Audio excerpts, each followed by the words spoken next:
This was it.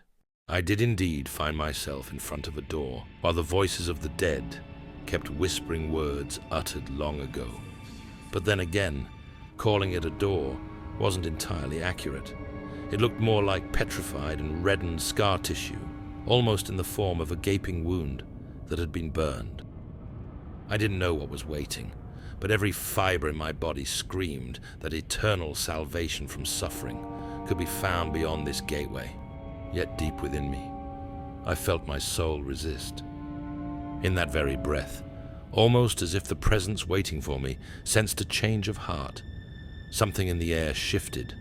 Darkness took me, and when I was able to see again, I knew where I was. Within the blink of an eye, I had somehow been brought to the remains of that blind and helpless maiden, slain by bandits, in the absence of her father. Once more, I listened to her tale. I've escaped from Castle Morn. The servants there have rebelled. And was forced to hear the desperate plea I again. implore you. Enough already. This was too much. And as darkness came over me again, I was tormented with her father's lament. I chose duty over my daughter's safety. I recognized the scene instantaneously. I was now in the academy, or rather, just outside the halls of learning. In that measly little corner, those degenerate scholars had offered kind-hearted thops. It hadn't taken them long to end the sensitive man's joyous studies, as well as his life. He would now remain in this faraway prison of solitude forever, condemned to the damp shadow of an institution that never even considered him an equal. The lands between had become barren with his demise. Never again would travelers encounter a soft-spoken and lone scholar sitting in the shade of a crumbling ruin, daydreaming of what lies yonder. The very stars. My third reawakening into this ghastly shell of a world brought me to none other than my friend, who was killed as a fatal consequence of weak and misplaced compassion. I was forced to look at his manhandled body and contemplate my own part in his tragic fate.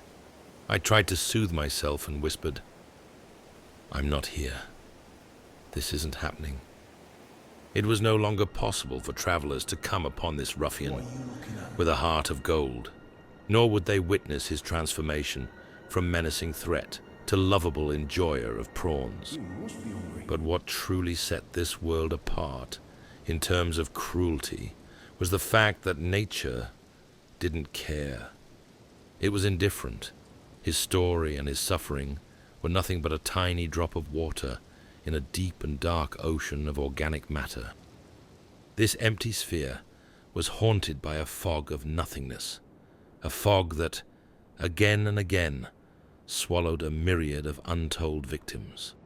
The Erd Tree devoured everything, and would continue to do so until someone put a stop to this theater of perpetual annihilation. It was time. But just as I was about to remove my armor and enter that sweet path which led to true liberation, another voice called out for me. I am Alexander. Loud and clear, full of love and empathy. My thanks, 1,000 thanks. But of course, he was still alive and well, spreading his joyous dogma of kindness Well played, good sir. wherever he went. His words always warmed me, and had done so ever since I met him ages ago in Limgrave, stuck in a hole in the ground. As long as this empty and terrible container of suffering had spared a noble soul such as him, hope remained. Crying with relief, I turned away and made my way out of this darkness of despair. When I finally climbed out of the sewers, it was night. Stars shone down from above me, and the chill air felt rejuvenating. I was alive, and greedily breathed it all in. I still felt its smoldering presence, though. Yet it had somehow become dormant. Deep below me, beyond that forsaken cathedral, it remained patiently waiting, as it had done for eons, almost as if it accepted the fact that Alexander had rejuvenated my hope for this world of hurt. This gruesome chamber of suffering wasn't beyond repair after all. His mere existence suggested as much.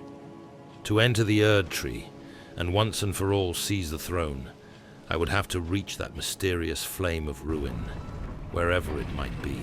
Who was I to seek the cleansing of the end times, when that kind soul still wandered this earth on his own? Only a coward would shield their eyes from his path of light. At long last, ready to accept the advice of that mysterious maiden who had accompanied me since I was born into this world, I began on the journey north.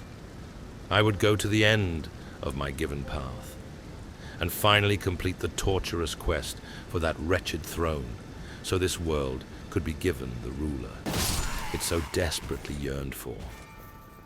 And none other than Alexander would become my trusted advisor. Together, we were going to be glorious,